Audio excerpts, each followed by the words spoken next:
Bonjour à toutes et à toutes, je suis ravie de vous retrouver sur ma chaîne YouTube. Lumière sur les métiers méconnus mais qui peuvent transformer votre vie.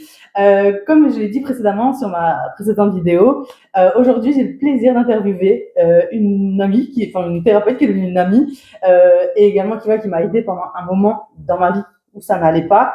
Ensemble, on va découvrir son parcours, son approche et les bienfaits de ses activités. Je suis ravie de vous présenter Ludivine Bonamy. Bienvenue à toi sur ma chaîne, mais surtout merci d'avoir accepté cette invitation. Merci Jenny. Comment vas-tu? Ça va. Tout ce temps. Ça va bien, je vais bien, je profite de la vie. C'est cool, c'est cool. Si tu es d'accord, on va commencer les questions. Ouais. Donc la première, est-ce que tu peux te présenter Alors, un peu? oui. Alors moi c'est Ludivine Bonamy, j'ai 42, bientôt 43 ans. Je suis maman de 3 enfants de 20 ans, 15 ans et 8 ans. Je suis AESH. Alors, mon métier principal, c'est AESH. Donc, je m'occupe d'enfants en situation de handicap actuellement dans un collège. Et je suis à côté thérapeute ici sur Bousbecque, au cabinet de kiné de l'Or, où je donne des cours de yoga le samedi matin. Et à côté, le mercredi après-midi, je donne des soins en médecine traditionnelle chinoise et je fais aussi de l'accompagnement d'enfants en situation de handicap. Super, c'est trop bien ça. T'as changé, hein. Quand on s'est connus, tu ne faisais pas ça. Ah ouais. Non, j'ai évolué. Oui, voilà, c'est ça. Du coup, explique-nous un peu ton parcours pro. Alors, mon parcours pro, comment te dire? Ça a été un petit peu semé d'embûches. C'est-à-dire que, alors, pour commencer, j'ai fait des études de... Alors, je voulais faire absolument des études de coiffure, donc je voulais être coiffeuse. Et ma mère ne voulait pas, donc j'ai fait un BEP secrétariat pendant 2 ans, et puis j'ai réussi à la convaincre de rentrer dans une école de coiffure. École de coiffure que j'ai suivie pendant 2 ans, j'ai eu mon CAP coiffure, et à la suite de ça, entre deux, je rencontre mon mari, qui fait que ça change nos plans et mes plans, et lui étant pâtissier boulanger, il décide de me dire un jour, écoute, on se marierait pas et on n'ouvrirait pas une boulangerie. Allez, ok, on y va. Et du coup, j'ai été installée à mon compte en boulangerie-pâtisserie pendant une dizaine d'années. Puis des soucis de santé, des petits problèmes, donc une liquidation judiciaire en 2014 qui fait que tout s'arrête. On se retrouve au RSA, au Resto du Cœur, la totale. Et grâce à ce chemin un petit peu d'embûche, ça m'a permis de reprendre confiance en moi et de me dire il faut que je fasse autre chose. Oui.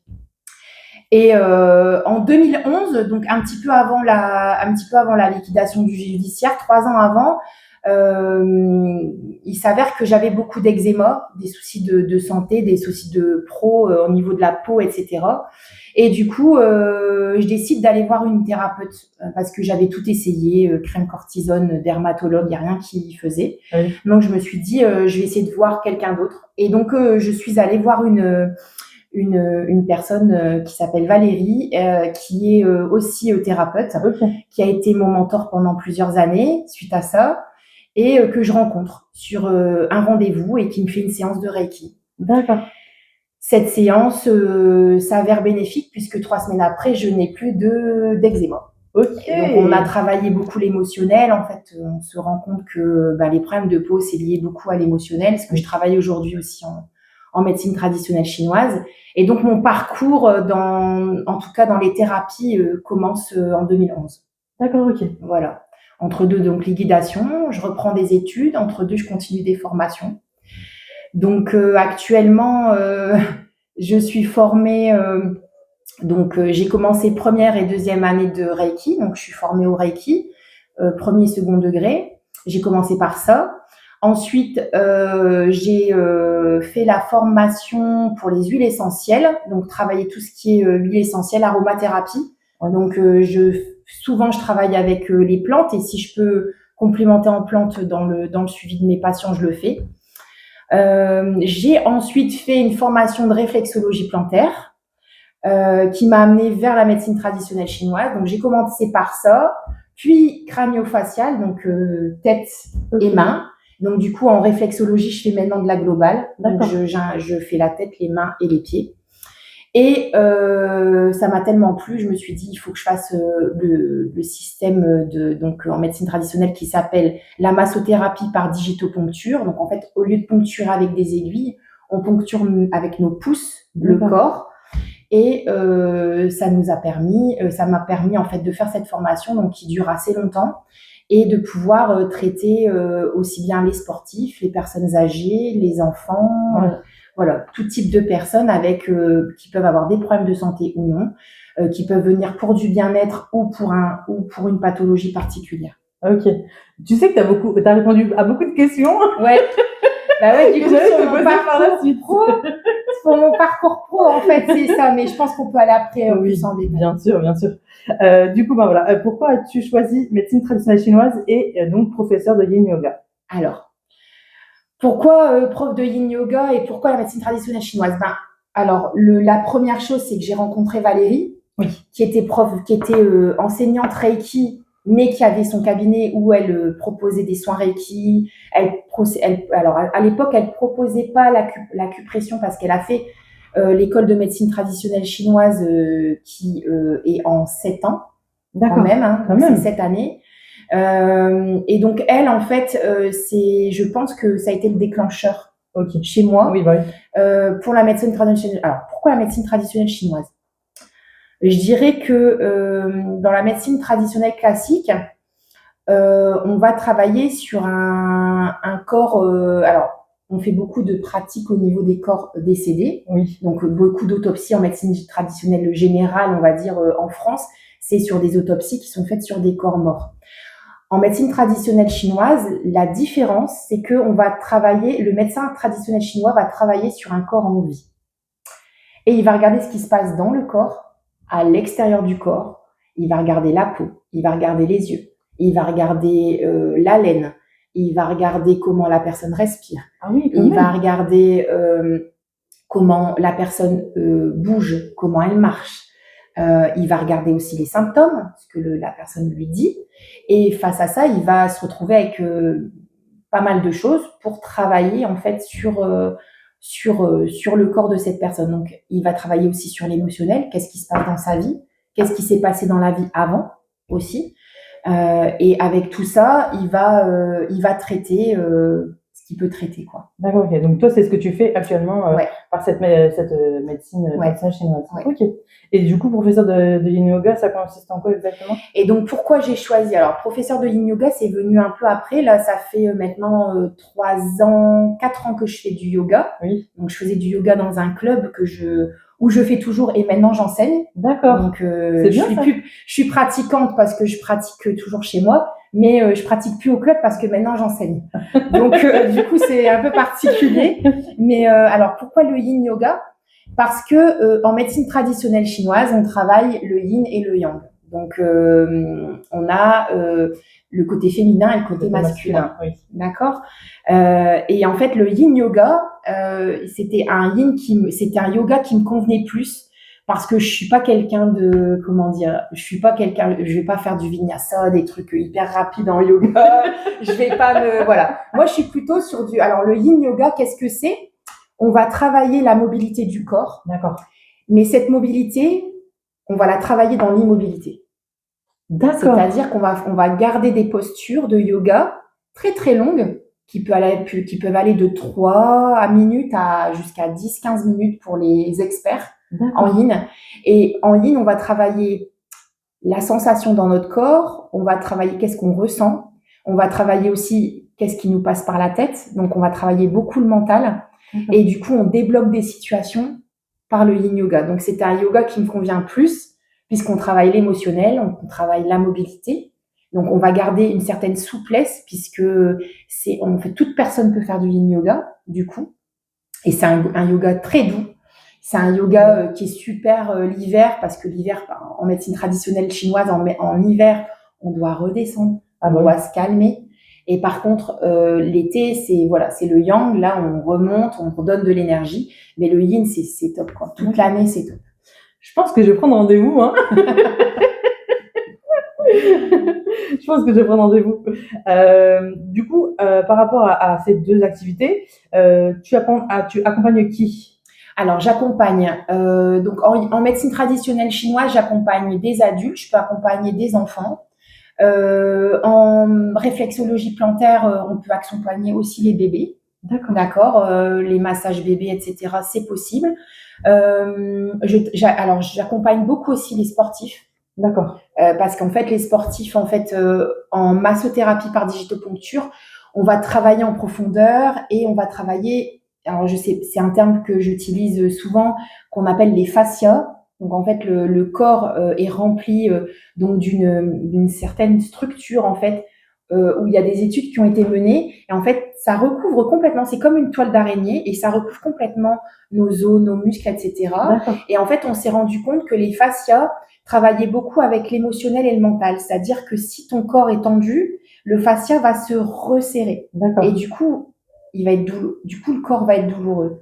Si on travaille à réduire ces tensions sur le fascia, à travailler en profondeur sur cette matière qui fait partie de notre corps intégrante, comme notre peau, et ben on arrive à détendre le corps, à travailler ces fascias, à les rendre plus souples. Et du coup, on s'est rendu compte qu'en fait, en travaillant les fascias, on a vraiment de la détente du corps, plus de mobilité. Donc en fait, je travaille beaucoup avec les personnes âgées aussi. D'accord, ok. Parce que ça permet de garder cette mobilité douce. Oui, bah oui. Et du coup, le yoga devient accessible. Ok. J'ai une petite question du coup par rapport à ça. Moi, ce que j'ai appris aussi de mes connaissances, parce que j'aime bien regarder aussi un peu, les pieds, en fait, ça correspond aux organes du corps, c'est ça, hein? Oui. En réflexologie plantaire, on va travailler sur tous les organes du corps. Donc, en dessous de la face du pied, en fait, on a tous les organes. D'accord. Donc, estomac, foie, pancréas. Et en fait, avec l'expérience, quand on se masse les pieds, on arrive à sentir si une personne, elle a eu des soucis d'estomac, si elle a eu des soucis de cervicales. Voilà. Entre autres, hein. Oui, bien voilà. On va travailler aussi sur le cœur, donc le cœur, en fait, où il y a tout l'émotionnel. Donc on va bien se rendre compte s'il y a eu des troubles au niveau émotionnel, au niveau des pieds. D'accord. Et on peut aussi l'avoir sur les mains. Dans les mains, on a aussi les organes. Ok, super. Vraiment très intéressant. Voilà. Très intéressant. Comment se déroule une séance? Est-ce que c'est en groupe ou est-ce que c'est individuel ou les deux? Alors, pour les séances de tout ce qui est médecine traditionnelle chinoise, c'est en individuel. D'accord. Il n'y a pas de séance de groupe. Il y a un premier rendez-vous où je fais l'anamnèse. Donc, c'est-à-dire que je rencontre la personne qui vient me voir, on discute, je pose plein de questions sur son parcours, avant, après, qu'est-ce qu'elle fait, s'il y a eu des enfants, pas d'enfants, quelles sont les problématiques, comment elle se sent aujourd'hui. Et en fait, ça me permet en fait de pouvoir axer le massage, le soin en fonction de la personne. D'accord. Cette anamnèse, elle va me servir alors pour le premier rendez-vous. Souvent, le premier rendez-vous, je commence un petit peu le soin, mais voilà, c'est comme l'anamnèse, elle dure souvent 1 heure, voire des fois 1h30, en fonction de comment ça se passe. Ce rendez-vous, vraiment, c'est un rendez-vous global pour pouvoir faire la prise en charge après. Ouais, c'est un peu comme un compte rendu, voilà, un check-up global. Ouais. Ok. Et pour le yin yoga, on peut faire des séances en individuel. Donc ça, c'est possible hein, pour les personnes qui n'aiment pas être avec un groupe ou dans le monde, etc. C'est possible. Ça peut se faire après. Alors moi, perso, je fais du yin yoga avec des groupes de 5, 6 maximum. D'accord. Voilà, parce que afin de bien placer la personne, pour pas qu'elle se blesse déjà, de prendre en charge chaque personne individuellement. Donc en fait, c'est un travail de groupe, mais je suis là pour repositionner. En yin yoga, on utilise beaucoup des coussins, etc., pour vraiment que ce soit une position qui soit à l'aise, que le corps se détende complètement. Donc le but, c'est que l'enseignante de yin, elle soit présente pour les pratiquants. D'accord, ok. Et là, le yin, tout le monde peut en faire. De l'enfant alors pas le bébé, mais à partir de 3 ans, on peut faire du yoga hein, sans souci, jusqu'à pas d'âge, 95, 100 ans. J'ai des personnes au yoga sur Aluin dans l'association où je travaille qui ont 90 ans. Quoi. Ah oui, c'est vraiment top. Ouais. C'est vraiment top. Et du coup, pour les personnes qui ont des problèmes de santé, c'est-à-dire, on va prendre l'exemple de moi, moi par rapport à mes genoux, etc. Est-ce que le yin yoga est... On peut faire. puisqu'en fait, le yin yoga permet d'adapter à tout type de personnes avec des pathologies particulières. Par exemple, pour les genoux, on va pas travailler, on va pas faire des postures, par exemple, de 4 pattes. Oui. On sait que ça va être compliqué, donc on va pas faire. Si on peut pas se mettre en assise avec les jambes en tailleur, on va rester avec les jambes surélevées, avec un coussin en dessous, on va adapter. D'accord. Et en fait, moi, au début, j'adapte beaucoup pour la personne, mais comme si elle vient régulièrement, elle adapte elle-même ses postures. D'accord. Et elle va savoir où elle doit mettre son coussin, parce qu'elle va s'écouter. D'accord, oui, bah oui. Elle va s'écouter, elle va écouter son corps, parce qu'elle est là pour son corps. Je suis totalement d'accord avec ça. C'est vrai que quand on écoute son corps, on se sent mieux aussi. Du coup, on va un peu revenir, parce que tu en as un peu parlé tout à l'heure, sur les formations que tu as suivies par rapport à ces 2 activités. Alors, donc pour revenir un petit peu, donc j'ai commencé par une formation de Reiki. Donc j'ai une formation en énergétique de ce côté-là. Alors je l'utilise régulièrement, même dans les soins en médecine traditionnelle chinoise, et j'ai tout un protocole que je fais avant. Et du coup, ça me sert, cette formation me sert toujours. Actuellement, je le pratique moins. J'ai encore quelques demandes, mais je le pratique moins. Ça fait partie, c'est moins intégrant de ma vie aujourd'hui professionnelle. Mais elle fait encore partie, puisque tout est protocolaire, on a beaucoup de protocoles, et des protocoles de protection, des protocoles énergétiques que je fais toujours, et qui vient du Reiki en fait. Donc ça, voilà, c'est une formation. Donc j'ai fait le premier, deuxième degré en Reiki. Ensuite, donc j'ai fait la réflexologie plantaire. Donc ça, je suis formée, donc j'ai suivi une formation en réflexologie plantaire avec Valérie, toujours la même formation. Donc Reiki, j'ai fait avec Valérie, j'ai fait la formation Reiki. Oui. J'ai fait la formation réflexologie plantaire crânio-faciale palmaire que j'ai fait en second temps. J'ai fait une formation en aromathérapie, donc je travaille avec les huiles essentielles. Donc je vais donner des conseils pour l'hiver. Voilà, qu'est-ce qu'on peut diffuser dans la maison, qu'est-ce qu'on peut prendre sur nous, etc. Donc ça, c'est top parce que c'est vraiment complémentaire des activités. J'ai une formation donc de massothérapie, donc qui fait toujours partie du cycle de médecine traditionnelle chinoise. D'accord. Donc massothérapie par digitoponcture, où là c'est une formation beaucoup plus longue qui se fait sur plusieurs week-ends, toujours avec Valérie. Donc ça a été mon mentor pendant longtemps. Ah ouais, oui, carrément. J'ai eu quelqu'un pendant longtemps qui m'a guidée. Et cette formation en massothérapie, je l'utilise tout le temps. D'accord. Aujourd'hui, même quelquefois en yoga. Parce que quelquefois, il y a des problématiques de sciatique, par exemple. Et en massothérapie, on va traiter directement sur le nerf avec des points pour soulager directement. Ça doit faire... Enfin, moi, je sais que j'ai des sciatiques, c'est horrible. Ouais. C'est horrible, ce truc. On a vraiment des pépites. En médecine traditionnelle chinoise, on a vraiment des pépites pour traiter certaines choses. Et ensuite, après cette massothérapie, j'ai fait une petite pause. Au début, j'ai dit, je ne fais plus de formation. J'arrête les formations. C'est bon, j'en ai pas assez fait. J'en ai pas assez. Et puis, comme j'avais commencé le yoga, donc j'avais commencé à pratiquer le yoga à Yoga Détente dans l'association. Maintenant, j'enseigne. J'ai le président de l'association qui me dit, écoute, Ludivine, on cherche une professeure de yoga. Super. Et on a l'argent pour former. Et j'aimerais bien que tu te formes à un yoga. Et par contre, tu choisis celui que tu veux. Ah, mais c'est trop bien. Donc là, je me suis dit, c'est une opportunité. Oui, bah oui. J'ai dit, bon, bah, ça va pas être maintenant que j'arrête les formations. Et en fait, aujourd'hui, je fais le constat qu'on n'arrête jamais de se former. Oui, bah oui. Et qu'on continue toujours parce c'est pareil, je me traite tout le temps aussi. Moi, je consulte d'autres thérapeutes pour moi continuer à me traiter parce que je peux pas aider les autres si je m'aide pas moi-même. Donc, quelquefois, il y a des problématiques que je dois traiter. Et donc, du coup, j'ai fait cette formation. Il m'a dit, tu as le choix, tu choisis. Et donc, du coup, j'ai cherché. Je voulais vraiment quelque chose qui se rapproche de la médecine traditionnelle chinoise, qui soit en lien. Et je trouve le yin yoga. Et je rencontre Sabine, qui devient mon mentor en yoga. D'accord. Qui a une approche de la médecine traditionnelle chinoise, qui fait plein de choses, qui fait les annales akashiques, qui fait aussi du yin résonance, donc je vais en parler après. C'est un yin yoga. On fait une séance de yin yoga, mais on travaille en massage avec du bol. D'accord. pendant les postures. Le bol tibétain? Ouais. Ah, mais c'est génial. Donc, on a la résonance du bol et du son avec la pratique du yin yoga. C'est magique.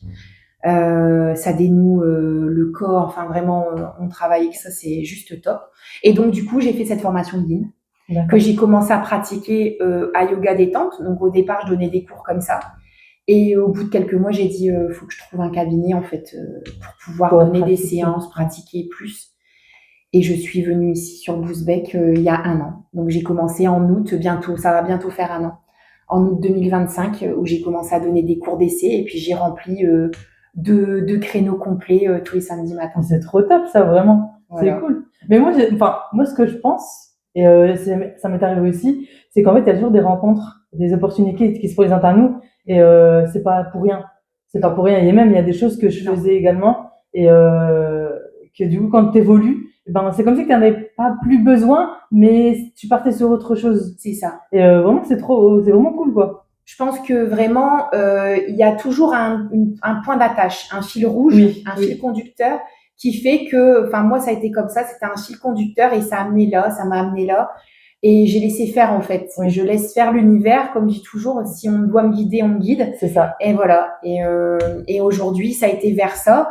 J'ai traité, alors j'avais des problèmes de dos, clairement, j'avais des soucis de dos. Le yin m'a sauvé la vie. Hein. Okay. Le yin yoga m'a sauvé la vie. Mais c'est trop bien. Aujourd'hui, je fais du yin presque tous les jours, même si c'est 10 minutes, un quart d'heure, j'en fais tous les jours. Oui, bah oui.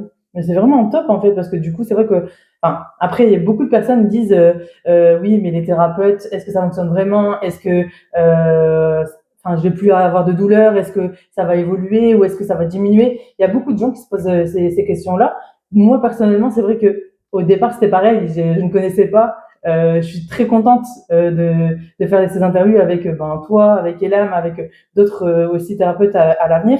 Et le fait de le vivre, je me dis ouais, en fait c'est réel quoi. Il y a vraiment ce truc de waouh, il y a ce truc de voilà en fait c'est inexplicable parce que c'est tellement du soudain, ça arrive soudainement et que ça nous aide justement à évoluer, à avancer, que du coup on se dit waouh. En fait, je pense que de ce côté-là, déjà pour pousser la porte d'un thérapeute, comme je dis, il faut le vouloir. Oui, bah oui. Déjà, c'est une question de il faut le vouloir.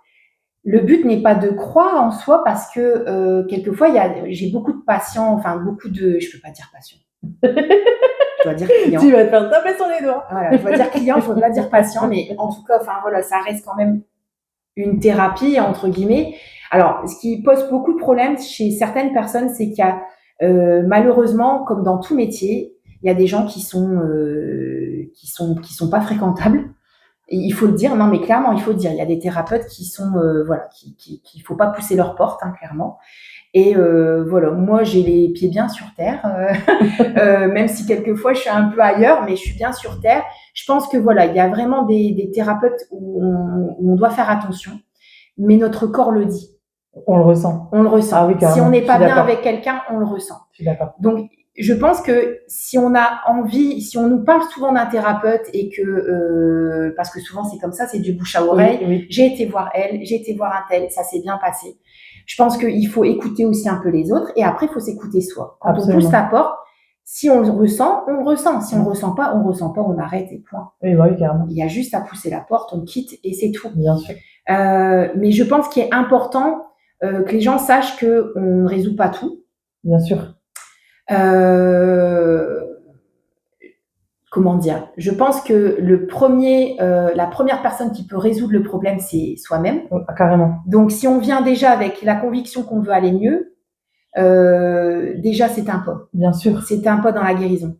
Et souvent, comme moi, je traite l'émotionnel, quelquefois, je touche même pas le corps au début. Parce que il y a une discussion qui se fait, il y a des paroles qui sont dites et quelquefois un seul mot peut être déclencheur de plein de choses. Absolument. Une phrase peut être déclencheur de plein de choses. Et quelquefois, j'ai eu des personnes qui sont venues me voir, j'ai jamais fait de soins. Ils sont juste venus pour me consulter et en fait discuter. Et une séance, 2 séances, 3 séances et dire c'est ok en fait. C'est un peu ce qui s'est passé avec nous, hein.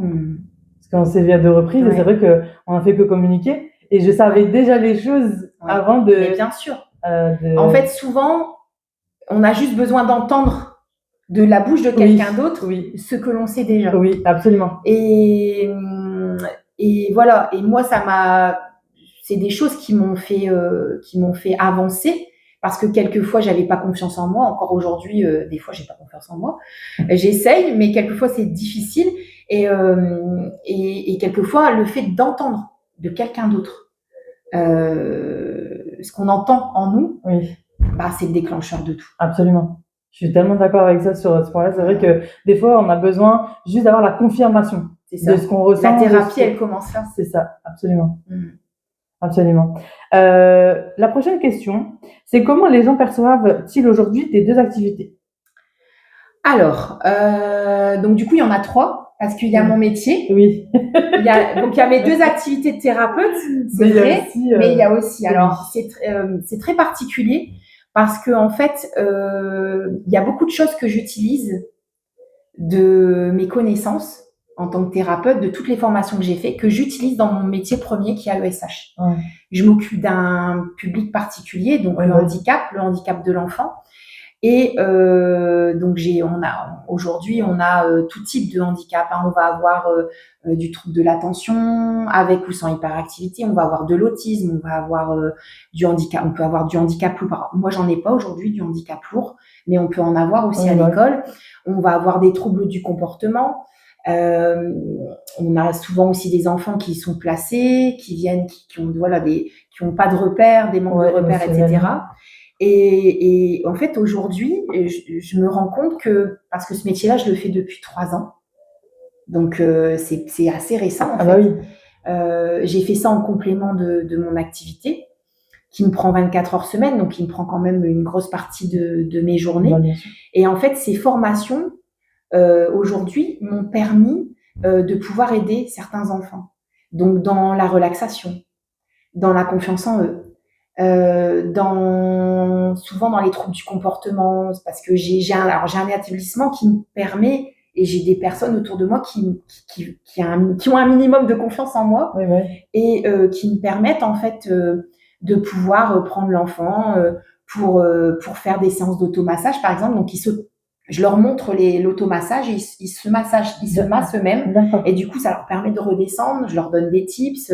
J'ai fait des séances de yin yoga, dans un autre collège. Donc, petit à petit, en fait, on se rend compte que tout ce que j'ai appris, tout ce que j'ai fait à côté, ça me permet aujourd'hui d'aider un public bien particulier et qui me permet encore d'avancer sur mon fil rouge, mon fil conducteur. Parce qu'aujourd'hui, ma vie s'arrête pas là et je continue à avoir des envies de formation. Et du coup, voilà, je vais sur un autre public et je me rends compte qu'en fait, mon chemin n'est pas fini, quoi. Et que j'ai encore des choses à donner ailleurs. Et du coup, une question qui me vient en tête, du coup, le public, entre guillemets, les clients, parce qu'on va mettre ça comme ça, ou même dans ton métier à AESH, les personnes te font des retours positifs, du coup? Oui.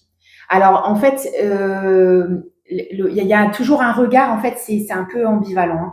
On va avoir des gens qui sont complètement fermés à ça, et moi, je cherche pas, en fait. Quand ils sont fermés, je les laisse. Faut pas forcer, je les laisse. Et par contre, on a souvent des retours positifs. Parce que y a des fois des gens qui poussent la porte et disent moi c'est ma femme qui m'a pris un soin, elle veut que je vienne vous voir, ça me sert à rien. Moi, bien. Il faut savoir que je fais les femmes et les hommes. D'accord. Parce qu'il y a des thérapeutes qui font que les femmes. Moi, je fais les femmes et les hommes, ça me pose pas de problème. Je fais plus les hommes que je côtoie. Souvent, c'est les hommes de certaines femmes que je suis. Donc voilà. Donc, mais du coup, j'ai très peu d'hommes que je ne connais pas qui me contactent. J'en ai quelques-uns. Après, c'est pareil. Voilà, c'est au feeling. Ça, on le sent tout de suite si on doit le suivre ou pas le suivre. Et deux fois, la personne vient me dire, on m'a payé ce soin, je sais pas du tout, je connais pas. Et souvent, quand ils quittent le soin, ils disent, waouh, je suis bien. Je me suis relaxée, je me suis enfin détendue. Comme il y a une anamnèse avant, on a peut-être vu des problèmes particuliers, donc ça aussi, il y a des choses qui se réveillent en eux et qui quelquefois, du coup, disent non, ça m'a fait vraiment du bien. Alors il y a des gens que je vais pas voir pendant 6 mois, 1 an, et que je vais revoir. Et il y a des gens qui vont venir régulièrement, Ouais. tous les mois, où ils vont venir faire un soin parce qu'ils en ont besoin. Donc ouais, c'est un peu ambivalent. On va avoir des gens qui vont dire: «Ah, tu fais ça», alors là, ils sont hyper fermés, mais c'est OK. Ouais, bah oui. Oui, Enfin il faut voilà, moi pas je forcer. peux comprendre, qu'il y a des gens qui sont fermés à ça et puis qu'il y a des gens qui ont eu aussi des mauvaises expériences. Donc je peux comprendre que quelquefois ça Ils peut ont pas, oui, rebuter, oui. mais la plupart du temps c'est positif. Bah, c'est bien, La c'est plupart du vraiment temps bien. c'est positif. C'est bien. Est-ce que, j'ai plein de questions en fait, mais Vas-y. on va se limiter quand même. Ouais. Du coup, et ben voilà, j'ai perdu la question. C'est pas grave, on va passer, ça reviendra. Ouais. Il y a enfin, moi, ce que j'aimerais, la question qui va suivre, en fait, c'est quel message aimerais-tu transmettre à ceux qui ne connaissent pas encore ces pratiques? Alors, le message que je transmettrai en fait, c'est que les 2 pratiques, aussi bien le yin yoga ou la massothérapie, à partir d'un moment où ce que j'aimerais transmettre en fait, c'est de dire, si vous avez envie, si vous êtes curieux, c'est qu'il y a déjà une accroche. Oui, bah oui. Il y a quelque chose qui vous dit que vous devez y aller. Oui. Donc je pense qu'il faut s'écouter. Le message que j'aimerais transmettre par rapport à ces 2 pratiques, que ce soit le yoga, si vous dites: «Ah mais je vais jamais y arriver, c'est des postures que j'arrive», commencez par le yin yoga. Commencez par ça. Ouais, ouais. Parce que en fait, le yin yoga, on commence des postures et puis on adapte. Donc du coup, c'est super pratique. Vous pouvez commencer par le yin yoga. Et puis si vous voyez que c'est trop calme pour vous, vous avez besoin de quelque chose de plus dynamique, ben vous changez de yoga. Il y a du hatha yoga, il y a plein de types de yoga. Oui, Ça, oui, vous oui, avez plein oui. de renseignements. Et donc, ce que j'aimerais transmettre, c'est écoutez-vous. C'est un des points hyper importants. Écoutez-vous. Si on vous entendez, si votre corps vous dit il faut que j'y aille, allez-y, dites-vous. Faites pas aller votre mental en vous disant ah oui, mais j'ai peur de, ah mais non, stop, allez-y. Faites un essai parce que souvent pour le yin, on peut faire des essais, des essais de séances. Oui. Pour tous les types de yoga, vous pouvez faire des séances d'essais. Et pour ce qui est de la thérapie en médecine traditionnelle chinoise, faites une séance quoi. D'accord. Faites une séance. Si vous sentez que vous avez envie, vous avez des besoins, faites une séance. Il faut vraiment s'écouter. Ouais, c'est ce que j'allais dire. Et surtout, si vous sentez qu'il y a une journée où c'est pas le jour pour faire une séance, alors je sais que c'est très embêtant. Il y a beaucoup de thérapeutes qui diront ouais, mais je perds mon rendez-vous, nanana. Si le jour n'est pas adéquat pour une séance, contactez. De toute façon, vous le saurez 2-3 jours avant. Contactez le thérapeute, dites-leur, ben voilà, c'est pas le moment, Ouais, je m'en suis sens pas, pas. voilà, je me sens pas, on fait pas, point, on fait pas. Ouais, bah oui. Mais bien prévenir à l'avance, ça c'est normal, c'est parce que nous, voilà, on passe du temps, Bien on sûr, prépare la séance. après la préparation. Mais voilà, moi je suis pour l'écoute, il faut s'écouter, écoutez-vous. Donc le message que je transmettrai, c'est écoutez votre corps, écoutez ce qu'on vous dit, parce que vous êtes tous guidés. Faut le Absolument. savoir, on est tous guidés. Donc écoutez-vous, je pense que c'est le message que je devrais transmettre, c'est que dans n'importe quelle thérapie, que ce soit du Reiki, de la médecine traditionnelle chinoise, faire une activité de yoga, écoutez-vous. Ouais, faut vraiment s'écouter ça. Ouais. Bah écoute, merci. Mais avant toute chose, avant de finir, j'aimerais bien qu'on reparle un peu de nous. Ouais. Parce qu'effectivement, on s'est connus à un moment de ma vie où c'était très, très difficile, Ouais. très compliqué. Alors, je rentrerai pas dans les détails parce que voilà. Mais c'est vrai qu'à ce moment-là, j'étais super down, vraiment. Ouais. Et c'est vrai que, pareil, quand je suis venue, comme je disais tout à l'heure, c'est vrai que juste à en discuter, en fait, les choses se sont réveillées en moi et je savais déjà. Et c'est vrai je t'avais même dit, si tu te souviens, par rapport à une personne, j'avais dit, de toute façon, après les fêtes de fin d'année, ça sera terminé. Et c'est ce qui s'est passé. En janvier, c'était fini, tu vois. Donc, alors ça date, bien évidemment, ça remonte à quelques années. Mais c'est vrai que juste en discutant, moi, ça m'ouvrait, en fait. Alors, il y a aussi des énergies, je pense, qui ont travaillé tout ça et c'était top, quoi. Donc, c'était vraiment très. Enfin, voilà, je tiens aussi à encore te remercier par rapport à cette aide que tu m'as apportée à ce moment-là. Et, après, quelquefois, il faut juste une petite accroche. Oui. Et puis après, on est parti. Un petit coup de fouet. Un petit coup de fouet. Après, on est parti. Et voilà. Quelquefois, c'est même une question. Oui. Une question qui est posée et puis on n'a pas la réponse tout de suite. Et puis après, je me souviens, t'envoyais des messages et tu disais, mais en fait, ouais, J'ai la réponse en fait à ça. Mais après, voilà, Jenny, toi, t'es hyper connectée, tu t'écoutes plus maintenant. Donc, c'est vrai que je pense que ça joue un rôle important de se faire confiance. C'est ce que j'allais dire. Quelquefois, même si on a un grand manque de confiance en nous, si on se fait un tout petit peu confiance à un moment donné, bah, du coup, en fait, ça débloque plein de choses. Absolument. Et on avance comme ça. Ouais. Alors moi, personnellement, en parlant de moi, j'avais énormément manque de confiance, ça c'est clair, parce que de faire des vidéos d'interview, voilà, jamais j'aurais pensé ça. Mais c'est vrai que j'avais très très peu confiance en moi. Et c'est vrai que quand en fait on est entouré de bonnes personnes, ou quand la vie nous offre des opportunités, des rencontres comme toi, comme Elam, comme d'autres par la suite, c'est vrai que c'est une aide positive. Et du coup ça nous aide et on arrive à avancer, à évoluer. Et c'est vrai que voilà, c'est magnifique au final. Ouais. Et souvent, ce que je dis, c'est vous êtes dans un train, il y a des wagons. C'est ça. Et vous prenez un wagon, et puis quelquefois, vous quittez le wagon très très vite. Et il y a des personnes comme ça qui rentrent dans votre vie, qui est là pour un temps, qui revient, qui repart, quelquefois qui reste un petit peu et que vous ne reverrez plus. C'est la vie. C'est ça. C'est comme ça. Et ce wagon, moi, je le suis, en fait, et je prends les opportunités qui arrivent. Et rentrez dans le wagon, quoi. C'est ça. Et puis, et puis, sortez quand vous voulez. C'est ça. Et puis, re-rentrez quand vous voulez. Voilà. C'est un peu ce qui s'est passé, parce que j'ai eu mes consultations avec toi. C'est vrai que ça faisait un petit temps qu'on s'était pas parlé, on s'était pas vu. Et là, on se revoit pour une bonne cause. Parce que c'est vraiment pour présenter tes métiers, tes activités qui pourront, j'espère, et je suis sûre de toute façon que voilà, ça va aider beaucoup de personnes. En tout cas, voilà, faut avoir confiance en soi, croire en soi et surtout s'écouter, comme tu dis, ces intuitions qui nous disent allez, faut y aller. Et c'est top, quoi. C'est ça. Écoute, je te remercie beaucoup pour tes réponses. Merci beaucoup. Merci à vous. En tout cas, voilà, merci encore. Je sais pas quoi te dire à part merci parce que franchement, c'est trop top. Voilà, et qu'est-ce qu'on dit en yoga? Namasté. Et voilà, je suis trop contente d'avoir fait cette interview, avec Ludivine. Merci à vous de regarder mes vidéos, de faire des partages. Franchement, ça va être vraiment, vraiment, vraiment plaisir. Voilà, je vous invite, si vous avez aussi un métier, un thérapeute qui n'est pas connu ou très peu connu, comme Ludivine, comme Elam, que j'ai fait précédemment, n'hésitez pas à me contacter. Vous aurez à la fin, ou peut-être même là ou là-haut, je sais pas, mais vous aurez donc mon adresse mail sur laquelle vous pouvez me contacter. Vous pouvez me contacter également sur tous mes réseaux. Je mettrai également mes réseaux. En parlant de réseaux, je mettrai également les réseaux de Ludivine à la fin de la vidéo. Et voilà, donc si vous souhaitez me contacter pour faire une petite interview très sympa, très cool, je vous invite à me contacter.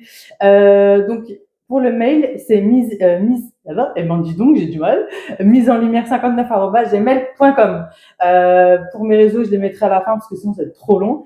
Mais souvenez-vous, les plus belles opportunités sont parfois celles que l'on ne connaît pas encore. Je vous fais des bisous.